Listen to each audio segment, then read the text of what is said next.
Let's rank the ACOTAR books in order of my favorite to least favorite. And we're gonna start with a slot of number 5, Court of Wings and Ruin. I know this is some people's number 1, don't hate me. I love all these books. I love all 5 of them. This is a god tier series, but in terms of these 5 god tier books, my least favorite is number 3, A Court of Wings and Ruin. My reasoning behind that, there are a bit of plot holes.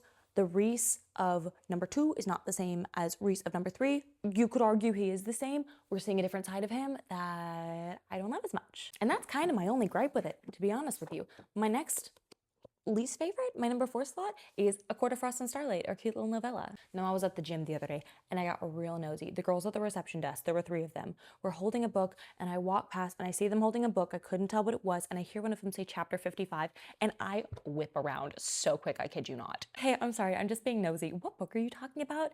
And then they held it up. It was like an old copy of Akamath, and we all lost our shit. I was literally wearing a Valkyries t-shirt. They hadn't gotten to that point yet. I was like, oh, you'll understand this. This is great.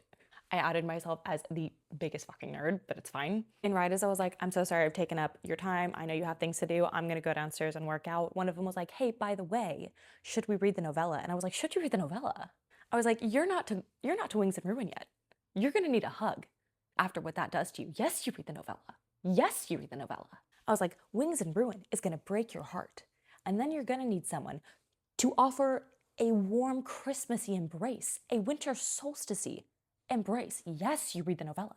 I love this book. I love the sweet moments we get from this book. In my opinion, this is a prologue to Silver Flames and an epilogue to Wings and Ruin that was just too big and had to become a novella. And I am so thankful it did, because I love this book. This is so cute, and there is so much lore that truly is necessary for this series. What Assassin's Blade is to Throne of Glass in terms of how it reroutes the series is what this is to ACOTAR, in a sense that it moves us in to Silver Flames, but it also sets up so many more books that are to come.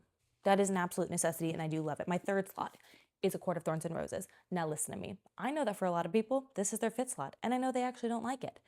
But the reality of this book is it is so well done. And we only put it in the 5th slot because of He Who Shall Not Be Named. I say He Who Shall Not Be Named because I'm not spoiling for people who don't know yet. But we continued on in this series for a reason, because this book sucks you in.